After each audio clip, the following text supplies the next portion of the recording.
अध्याय 14 के श्लोक नंबर 3 में था, दुर्गा उसकी पत्नी है, बीज डालने वाला पिता है। तो कोई पति भी है पत्नी भी है, फिर वो कैसे? ऐसे तो तेरे सींग नहीं है तो तू गधा हो गया क्या? अभी इसने गीता के अध्याय 14 श्लोक 3 को तोड़ मरोड़ के ये दिखाया कि माँ दुर्गा श्री कृष्ण की क्या लगती है बताओ। अबे वही लगती है जो तेरी अम्मा महात्मा गांधी की लगती है। अबे झूठ के मुंह पर सत्य का तमाचा लगता है ना, वो इसी तरह बौखला जाता है जैसे ये बौखला गया। राष्ट्रीय पिता है ना महात्मा गांधी, तो अपनी माँ का महात्मा गांधी से कोई संबंध सिद्ध कर देगा क्या तू? जिस श्लोक को ये गंवार दिखा रहा है वो श्लोक है मम योनिर महद ब्रह्मा तस्मिन गर्भम दहाम्यहम् संभवा सर्वभूतानां ततो भवति भारता। इसका अर्थ है योनि यानी कि उत्पत्ति का स्रोत, महत तत्व यानी कि प्रकृति, मैं उसमें बीज यानी कि जीवात्मा डालता हूँ जिससे सभी प्राणियों की उत्पत्ति होती है। लेकिन ऐसे लतखोर मनगढ़ंत कहानी बना रहे हैं कि माँ दुर्गा यानी कि शरीर रूप में कृष्ण की पत्नी। ये न सिर्फ श्लोक का अपमान है बल्कि शास्त्रों की मूल भावना के खिलाफ भी है। तो अगली बार गीता का श्लोक तोड़ मरोड़ कर कोई ऐसी बकवास करे तो उसे ये तर्क का तमाचा जरूर मार। शास्त्रों को समझने के लिए गुरु चरणों में बैठना पड़ता है। ये संस्कृत की गच्छामी गच्छामी करने से कोई विद्वान नहीं होता। कुंवारी को कोई माता नहीं कहता, शादीशुदा होती है उसी को माता कहते हैं। तो दुर्गा का कोई पति है तभी तो माता कहलाती है। देख प्रमाण, आज दिखाता हूँ जाकी हिंदुस्तान की।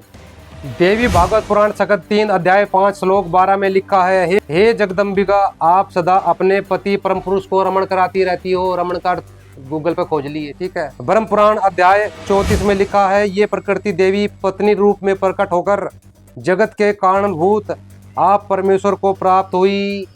प्रकृति यानी दुर्गा। और आप क्लियर करेंगे। शिव पुराण रुद्र संहिता 60 खंड अध्याय 6 श्लोक 21 में लिखा हुआ है, वह शक्ति का अंबिका कही गई है, उसी को प्रकृति त्रिदेव जननी भी कहती है। यानी तीनों देव ब्रह्मा विष्णु महेश की माता त्रिदेव जननी।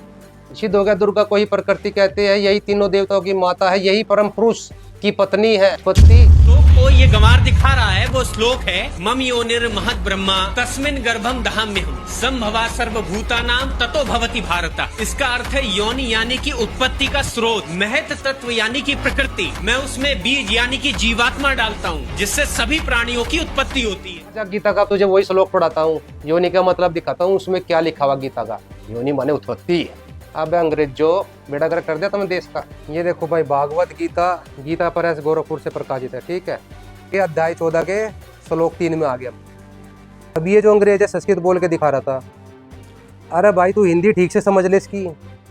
हे अर्जुन, मेरी महत ब्रह्म रूप मूल प्रकृति यानी दुर्गा सभी भूतों की योनि है, अर्थात गर्भधारण का स्थान है। योनि का मतलब क्या आता है? गर्भ धारण का स्थान, जहाँ गर्भ होता है। इसका अर्थ है योनि यानी कि उत्पत्ति का स्रोत। क्या करता? उत्पत्ति का स्थान है, उत्पत्ति का। अब बता तो दे किस चीज की उत्पत्ति। अब यहाँ लिखा गर्भधारण का स्थान है। देखो गर्भधारण का स्थान है, और मैं उस योनि में चेतन समुदाय को गर्भ को स्थापन करता हूँ। यानी गर्भ को योनि में स्थापन करता हूँ। उस योनि में गर्भ को स्थापित किया जाता है भाई, इस अंग्रेज से पूछना जाके। उस जड़ चेतन के सहयोग से उन सभी भूतों की उत्पत्ति होती है, ठीक है। तो अगले श्लोक में लिखा हुआ है, हे अर्जुन, नाना प्रकार की सब योनि में जितनी मूर्ति अर्थात शरीरधारी प्राणी उत्पन्न होते हैं, प्रकृति यानी दुर्गा उन सब की गर्भ धारण करने वाली माता है। मैं बीज को स्थापन करने वाला पिता हूँ, ठीक है। तो ये बीज स्थापन करने वाला पिता है, उस गर्भ धारण करने वाली माता है। गर्भ को धारण करने, तो देखो भाई, गर्भ को धारण करने वाली माता है ये दुर्गा माता जो है, गर्भ को धारण करने वाली माता, और ये बीज को स्थापन करने वाला पिता है। हो गया गर्भ। योनि का मतलब गर्भ धारण करना। और ये पिता कौन है, यानी दुर्गा जी के पति कौन है? ये गीता अध्याय 8 के 13 में कहता है कि मुझ ब्रह्म का ओम मंत्र है। यानी ये ओम यानी ब्रह्म, इसको काल भी कहते हैं। अध्याय 11 के 32 में कहता है कि मैं काल हूँ। यानी जो काल है, ये ओम है, ये ब्रह्म है, यही दुर्गा जी के पति है। नोट श्री कृष्ण। समझ में आई? के लोग माता को हरदुकारी मानते हैं, लेकिन आज तक ये नहीं जान पाई माता का पति कौन है।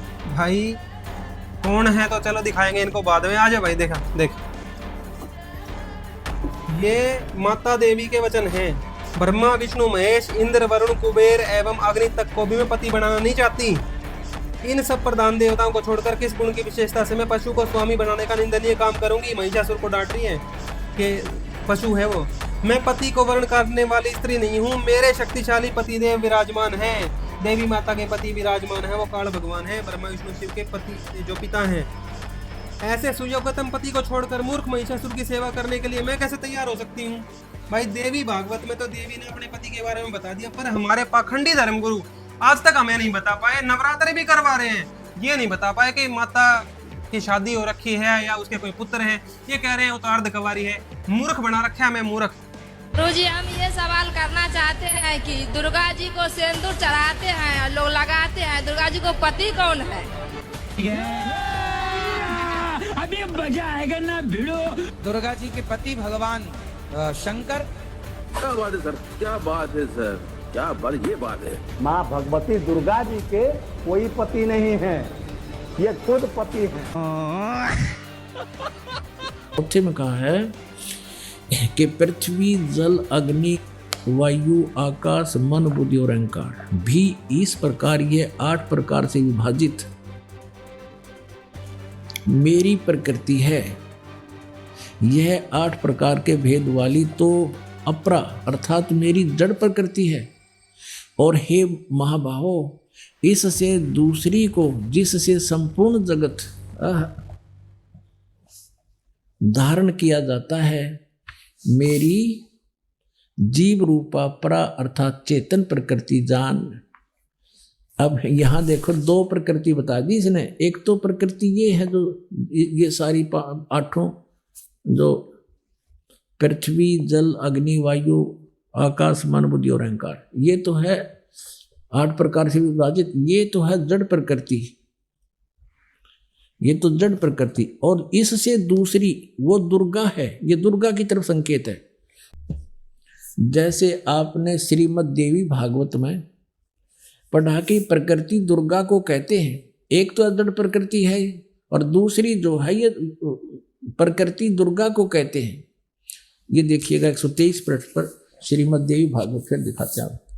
ये है श्रीमद् देवी भागवत, गीता प्रेस गोरखपुर से प्रकाशित है, वही की हुई 100 संक्षिप्त देवी भागवत और 3रा स्कंध 123 पृष्ठ पर जो आपको पहले दिखाया था, उसी में फिर थोड़ा सा ये देखते हैं। अब भगवान विष्णु कह रहे हैं तुम शुद्ध स्वरूपा हो, ये सारा संसार तुम इसे उद्भासित हो रहा है। दुर्गा को कह, मैं ब्रह्मा और शंकर हम तुम्हारे ही कृपा से विद्यमान है, हमारा जन्म और मृत्यु होता है। आविर्भाव माने जन्म, तिरोभाव माने मृत्यु। केवल तुम ही नित्य हो, जगत जननी हो और प्रकृति और सनातनी देवी हो। प्रकृति दुर्गा को कहते हैं। अब आएगा काम ये प्रकृति शब्द गीता जी में आपका और दिखाते हैं थोड़ा सा प्रकृति। अपने आत्मा आपके समक्ष इतने ढेर सारे प्रमाण इकट्ठे करके दिखा करके तब ये मन स्वीकार करेगा, इस अज्ञान से हटेगा और ज्ञान को ग्रहण करेगा।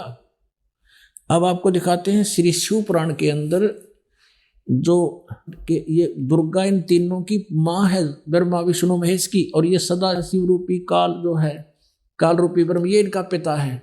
देखिए शिव पुराण गीता प्रेस गोरखपुर से प्रकाशित, केवल हिंदी वाली में। ये इसके हम आपको, ये गीता प्रेस गोरखपुर से प्रकाशित है।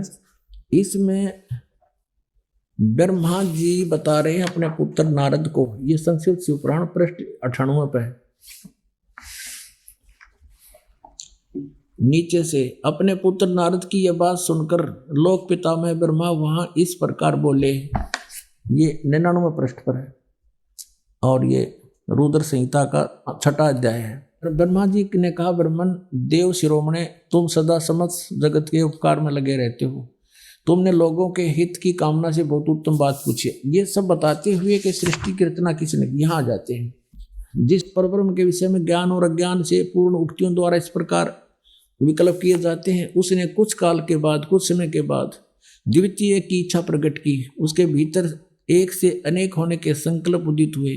तब उस निराकार परमात्मा ने अपनी लीला शक्ति से अपने लिए एक मूर्ति की कल्पना की। और जो मूर्ति रहित परम ब्रह्म है, उसकी मूर्ति कौन है? ये 100 पृष्ठ पर पढ़ रहे हम, 100 पृष्ठ पे भगवान सदाशिव हैं। ये काल है सदाशिव। अर्वाचीन और प्राचीन विद्वान उन्हीं को ईश्वर कहते हैं। उस समय एकाकी रहकर स्वेच्छा अनुसार विहार करने वाले उन सदाशिव ने अपने विग्रह से, अपने शरीर से स्वयं ही एक स्वरूप भूता शक्ति की सृष्टि की, जो उनके अपने श्रीअंग से कभी अलग होने वाली नहीं थी। उस पराशक्ति को प्रधान प्रकृति, प्रकृति भी कहते हैं उस दुर्गा को। गुणवती माया बुद्धि तत्व की जननी और विकार रहित बताया गया है। वह शक्ति अंबिका कही गई है, उसी को प्रकृति दोबारा फिर कहा है। प्रकृति सर्वेश्वरी और त्रिदेव जननी नेता और मूल कारण भी कहते हैं। सदाशिव द्वारा प्रकट की गई उस प्रकृति के 8 भुजाएं, ये प्रकृति दुर्गा को कहते हैं। कति स्पष्ट हो गया। वे जो सदाशिव हैं उन्हें परम पुरुष शिव, शंभु और महेश्वर कहते हैं।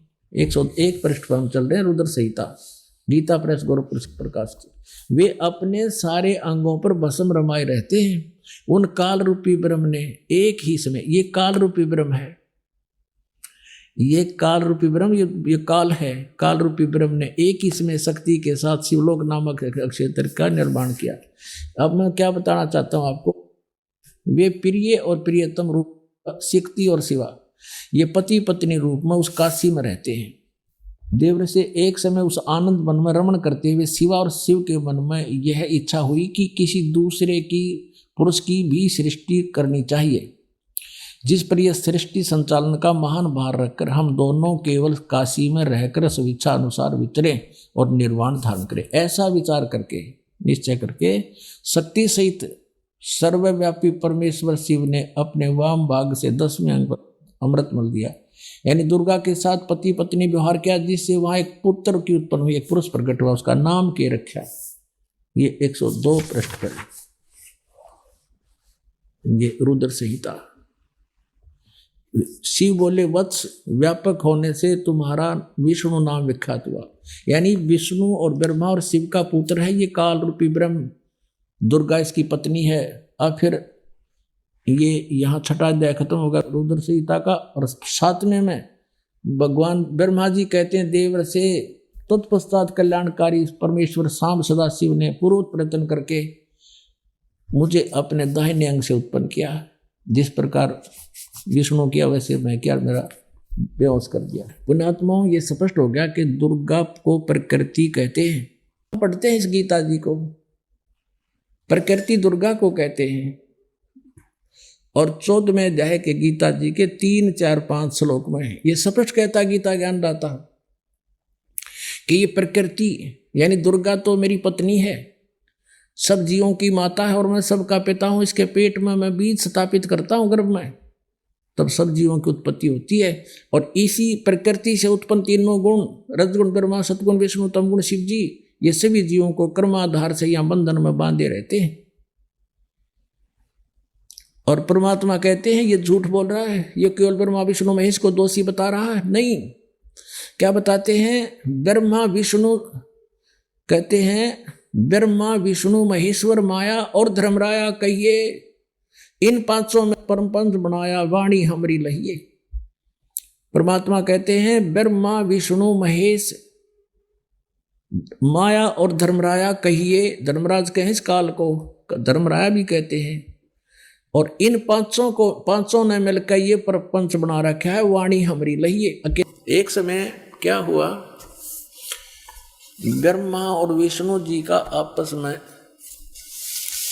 इस बात पर युद्ध हो गया कि ब्रह्मा जी कहता है विष्णु जी को कि मैं तेरा बाप हूं, तेरी उत्पत्ति मुझसे हुई है क्योंकि मैं सबकी सृष्टि करता हूं। विष्णु जी कहने लगे नहीं, मैं तेरा पिता हूं, तू मेरी नाभि कमल से उत्पन्न हुआ है। ये कारण क्या होता है कि जिन महापुरुषों ऋषियों ने साधना करी, हठ योग करके समाधिस्थ हुए, तो इस काल भगवान ने किसी को तो ब्रह्मा के रूप में दर्शन दे दिया, क्योंकि उसने स्वयं प्रतिज्ञा कर रखी है कि मैं किसी के सामने अपने वास्तविक रूप में नहीं आऊंगा। तो ये कभी अपने पुत्र ब्रह्मा के रूप में दर्शन दे देता समाधि दशा में। तो जिस ऋषि ने समाधि दशा में ब्रह्मा जी के रूप में काल के दर्शन हो गए, उसने डंडोरा पीट दिया, मुनादी कर दी और ब्रह्मा जी के पास आकर कहने लगे, हे भगवान आप तो खुद परमात्मा हो, मैंने साधना करके आपको खोज लिया है। हर ब्रह्मा जी को पता भी कोई नहीं क्या कह रहे हैं, लेकिन 1 ने 2 ने 10 ने ऐसे कहा तो ब्रह्मा जी फूल गए, चौकस हो गए, सचमुच मैं ही भगवान हूं। फिर तो ऐसे ही किसी को विष्णु जी के रूप में दर्शन दे दिए, तो वो विष्णु जी को कहता है कि ये खुद भगवान है, अपने को छुपाए बैठे हैं, ये तो परम पिता है, मैंने समाधि दशा में इनके दर्शन हो गए, मैंने खोज लिया भगवान ये परमात्मा है। ऐसे ही किसी को उसने शिव रूप में दर्शन दे दिए, अपने पुत्र तमोगुण शिव के रूप में। तो उन ऋषियों ने भगवान शिव को भगवान सिद्ध कर लिया, तो इनका न्यो भ्रम बन गया। इस भ्रम के कारण दोनों की लड़ाई होगी। इन दोनों का युद्ध समाप्त करने के लिए इस काल भगवान ने ब्रह्म ने ऊपर से एक लिंग छोड़ दिया तेजों में सतंभ, और ये लड़ना तो भूल गए, उसकी खोज में लग गए। अब लंबा कहानी ना बताएं तो क्या है, उस समय ये काल अपने पुत्र शिव के रूप में प्रकट हो गया और इनसे क्या वार्ता करी देखिएगा। ये विद्वेश्वर संहिता है, संक्षिप्त शिव पुराण 24 पृष्ठ पे ये लिंग बीच में खड़ा कर रखा है, ये ब्रह्मा जी और विष्णु जी के बीच में। फिर वो स्वयं आकर के इनके सामने खड़ा हो जाता है, फिर इनकी आपस में क्या वार्ता होती है ये देखिएगा। प्रश्न नंबर 25 पे विद्वेश्वर संहिता। ब्रह्मा और विष्णु ने पूछा, प्रभु इस काल से पूछा, सृष्टि आदि 5 कर्तों के लक्षण क्या है, ये हम दोनों को बताइए। भगवान शिव बोले, मेरे कर्तव्यों को समझना अत्यंत गहन है, तथापि मैं कृपा पूर्वक उनके विषय में बता रहा हूँ। ब्रह्मा और विष्णु सृष्टि, पालन और संहार, तिरोभाव और अनुग्रह, ये 5 ही मेरे जगत संबंधी कार्य हैं जो नित्य सिद्ध हैं। संसार की रचना जो आरंभ है उसी को सर्ग या सृष्टि कहते हैं। यहाँ क्या कहता है, पुत्रों, ब्रह्मा और विष्णु को कह रहा, पुत्रों तुम दोनों ने तपस्या करके कहता तुमने तपस्या कर ली और मन प्रसन्न होकर दे दिए। बता, इन का जूत इन का सिर, ठेकेदारी आप ले रहा। कहता तुमने तपस्या कर ली और मन खुश होकर दे दिए। तेरा बीच में कह रहे गए तपस्या करके अपना मेहनत मजदूरी करके प्राप्त किए। फिर भी देखो पुत्रों, तुम दोनों ने तपस्या करके प्रसन्न हुए मुझ परमेश्वर से सृष्टि और स्थिति नामक 2 कृत, ये 2 पोस्ट, 2 पद प्राप्त किए हैं। ये तुम बहुत प्रिय। इसी प्रकार मेरी विभूति स्वरूप रुद्र और महेश्वर ने है, यो मैं नहीं है, ने 2 अन्य उत्तम करते संहार और तिरोभाव मुझसे प्राप्त किए, परंतु अनुग्रह नामक कृत दूसरा कोई नहीं पा सकता। अब देखो, अब क्या हो गए, 2 तो ये हो गए ब्रह्मा और विष्णु, इसने सृष्टि और स्थिति नामक के 2 जॉब मिल गई, और रुद्र और महेश्वर ये 4 हो गए, और 5वां यू बोलनिया। इतना स्पष्ट हो गया अपना आत्मा। अब ये भी सिद्ध करना पड़ेगा कि वो काल बोल रहा था, ये काल है ब्रह्मा विष्णु महेश का पिता, और दुर्गा इनकी माता, अष्टंगी, 8 भुजाओं में शस्त्र ले रही, इसको अष्टंगी भी कहते हैं। ये देखिएगा। अब इसी पर इस 26 पृष्ठ पर ही अभी आप यहाँ पढ़ रहे थे, और अब यहाँ पढ़ेंगे हम इसी पर। मैंने पूर्व काल में अपने स्वरूपभूत मंत्र का उपदेश किया है, जो ओंकार के रूप में प्रसिद्ध है। वह महामंगलकारी मंत्र है। सबसे पहले मेरे मुख से ओंकार यानी ओम प्रकट हुआ, जो मेरे स्वरूप का बोध कराने वाला है। ओंकार वाचक है, मैं वाच्य हूँ। यह मेरा मंत्र है, यह मंत्र मेरा स्वरूप ही है। प्रतिदिन ओंकार का निरंतर स्मरण करने से मेरा ही सदा स्मरण होता है। मेरे उत्तरवर्ती मुख से अकार का, पश्चिम मुख से उकार का, दक्षिण मुख से मकार का, यानी ए, ऊ और मैं, जिससे ये ओम बनता है, और पूर्ववर्ती मुख से बिंदु, ये जो ओम है इसके विषय बता रहा कि यू ए, ऊ और यू पर बिंदु, तथा मध्यवर्ती मुख से नाद का प्राकट्य हुआ है। इस प्रकार 5 अवयवों से युक्त ओंकार का विस्तार हुआ। इन सभी अवयवों से, इन सभी पार्टों से ए, ऊ, मैं, बिंदु और इस बिंदु से, नाद से, कहते ये एकीभूत होकर यह प्रणव ओम नामक एक अक्षर हो गया। ये ओम नामक एक अक्षर है ओम, इसको ओंकार कहो, इसको ओम कहो, और चाहे ऐसा लिखकर इसको एक अक्षर ओम कहो। ये ओम है, एक अक्षर हो गया, और ये मेरा मंत्र है। असली मंत्र कहता है ये है मेरा। अपने आत्माओं यहाँ इन्होंने ओम नमः शिवाय ये 5 अक्षर मंत्र बता दिया। ये कहीं भी मूल संस्कृत में ये नहीं, इसलिए इन्होंने अलग भाषा में लिखा है, और हमने इसको ना समझ कर इन अज्ञानियों द्वारा अनुवाद किया हुआ इसका रट लगा दिया, जबकि ये कोई मंत्र नहीं है ओम नमः शिवाय। ना गीता जी में, ना वेदों में, ना श्रीमद् भगवत गीता में, ना पवित्र चारों वेदों में। तो ये मनमुखी आचरण के नाम हैं जो हमें यूजलेस थे, कोई लाभ नहीं हुआ।